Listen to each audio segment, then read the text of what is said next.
You ever have one of those nights where you think you're done, like really done, ready to just clock out, grab takeout, and sink into your couch, and then life throws you straight into hell?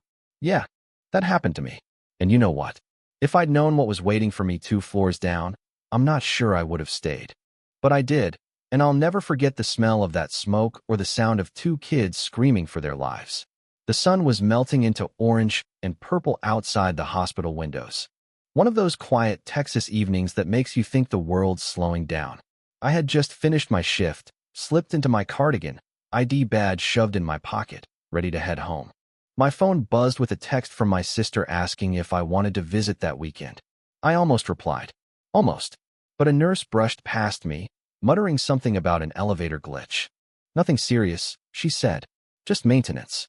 But something in her voice, maybe it was the way her eyes darted toward the kid's wing, made me pause. Let me back up a sec. 2 floors below. 2 7-year-old twins, Jaden and Jayla, all dimples and mischief, had decided to sneak off to surprise their mom in the cafeteria. I didn't know that yet, of course. But later I kept replaying the way they must have looked. Bare feet padding across the hallway tiles, slipping into a service elevator they weren't supposed to touch. The button they pressed blinked once, went dark, then the whole thing jolted and stalled, trapping them like 2 scared little birds in a metal box. No one noticed they were gone. Their mom was waiting in line for soup. The janitor who'd left the elevator ajar had no clue he'd just set a trap. And by the time alarms started blaring across the hospital, they were already sitting in the dark, smoke seeping through the cracks. I didn't know all that as I stood there in the hallway, torn between heading home or checking what was wrong. Then I smelled it. Burning insulation, sharp, chemical, unmistakable. The building shuddered as alarms wailed. Patients started crying, nurses shouting codes. That's when instinct kicked in. I spun on my heel and ran back in, pushing through the chaos while others rushed for the exits. People think bravery is a choice. It isn't. Sometimes it's just, you move or you don't. And I moved. The heat grew fast, like something alive crawling through the walls. Ceiling tiles trembled, lights flickered. Somewhere past the storage wing, I heard it, metal banging, muffled voices. Kids. My pulse spiked. I followed the sound until I saw the service elevator, silent, its doors sealed tight. Protocol said to wait for the fire crew. But you think I cared about protocol with 2 kids screaming in there? Yeah, no. I spotted a janitor's cart, yanked out a crowbar, and jammed it between the doors. Smoke curled around me. Hot and angry, as I pushed harder, metal grinding against metal.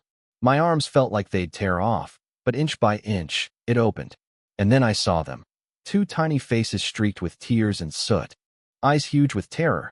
Hold on, I shouted, but my voice cracked from the smoke. Here's the thing no one tells you about moments like that. There's no time to think. Your brain shuts up, and your body just does. I grabbed a coil of rope from an emergency bin, anchored it to the rail, looped it around my waist, and climbed straight into that shaft. Heat roared up at me, fire clawing closer with every second.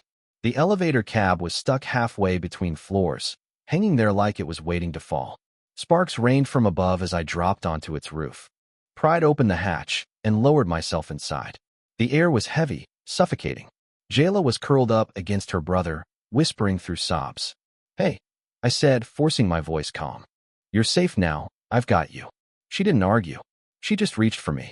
Climbing back up with her strapped against me felt like hauling a mountain. Every muscle screamed. My hands burned. But I kept pulling. I shoved her through the opening where another nurse dragged her to safety, then turned right back around. Jaden was still inside. He'd curled into the corner, rocking, covering his ears like he couldn't even hear me. Jaden, I said softly, crouching beside him. I came back for you. He looked up, confused, terrified, but when I reached out, he finally grabbed onto me. And then it was round 2, rope digging into my blistered hands, fire licking closer, heat warping the shaft walls. I don't even remember breathing, just pulling, inch by inch, until hands grabbed him from above and I crawled through after him, collapsing onto the hallway floor. The shaft exploded behind us seconds later. Flames shooting out like a dragon had been waiting for us to move. But those kids? They were safe. They clung to me, sobbing, their tiny arms tied around my neck. And I just sat there, shaking, smiling through tears, because for once, I'd beaten the fire. Morning came soft and golden, but I barely noticed. My hands were wrapped in gauze, my lungs burned from smoke, and every inch of me ached. I wanted quiet, not cameras. But people found me anyway, reporters camped outside, headlines calling me the woman in the smoke. I didn't feel like a hero. I felt tired, shaken, grateful those kids were alive. Their mom came first, tears spilling as she hugged me, without saying a word. Then Jaden looked me in the eye, his small voice steady. "You didn't leave us." And I whispered back, "I never would." But here's the twist I didn't see coming.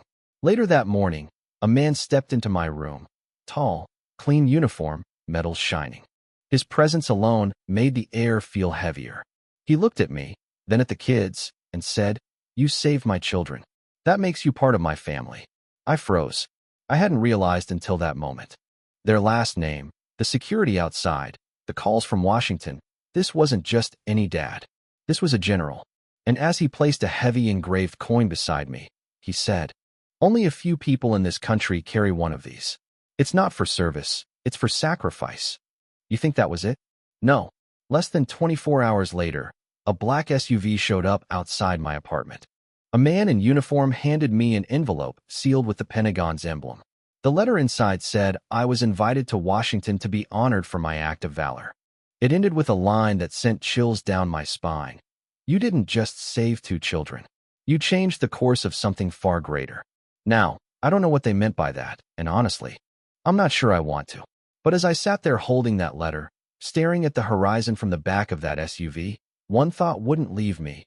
Sometimes, in a single heartbeat, you make a choice. And it changes everything. For you. For strangers. Maybe even for the whole damn country. So yeah, that's my story. What would you have done? Walked away like everyone else, or climbed into the fire? Tell me what you think. Was it bravery, stupidity, or just plain human decency?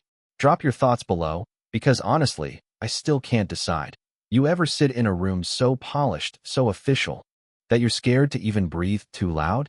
That was me, standing inside the Pentagon, wearing a borrowed Navy dress and shoes that weren't even mine. My hands still had healing scars. Little reminders of that night.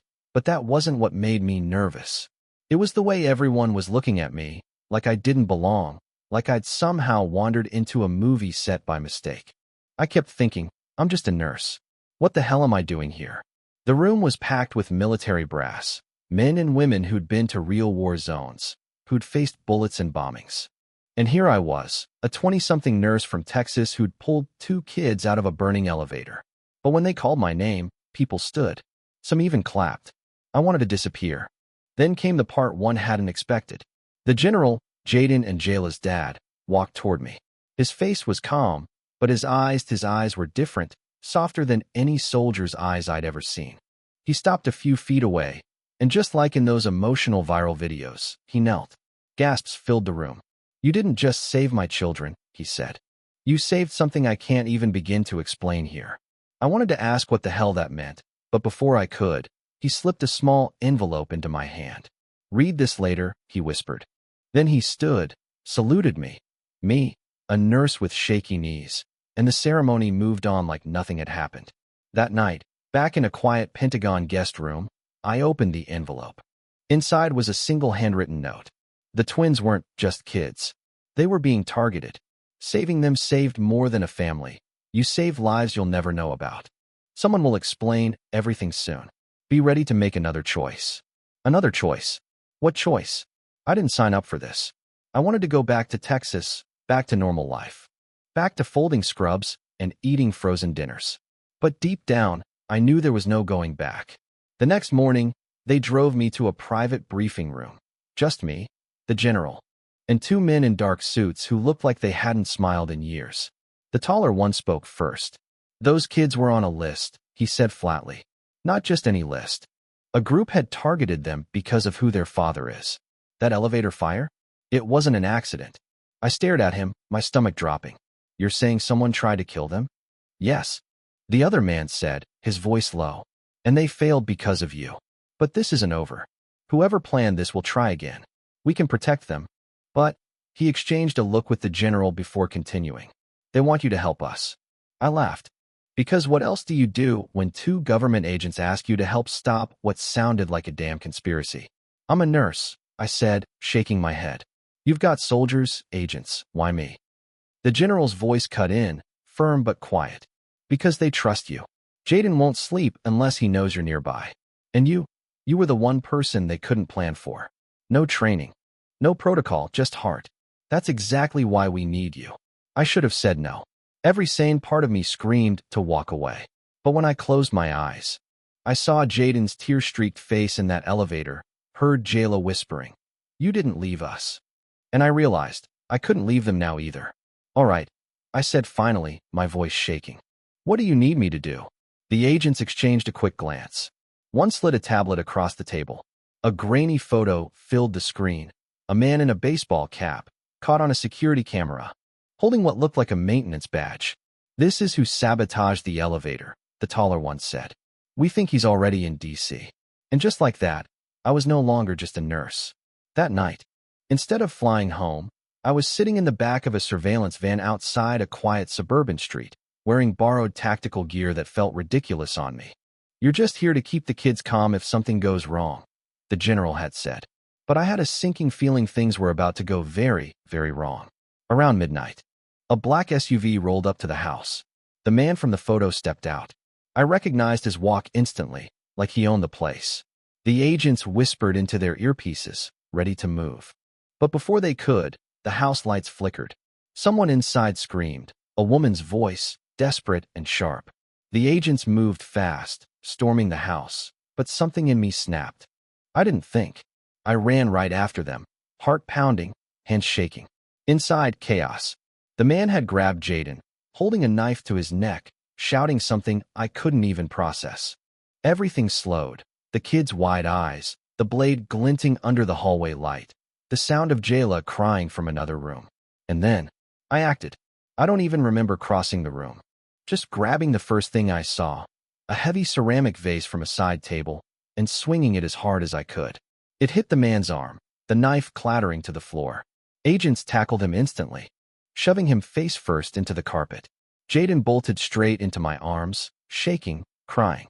The general arrived seconds later, his face pale, his hands trembling as he pulled his son close. But his eyes were on me. And for the first time, I saw something in them that scared me more than fire ever did. Respect, but also something else. Something that felt like expectation. "Jennifer," he said quietly, almost too quietly, "this isn't over. You know that now, don't you?"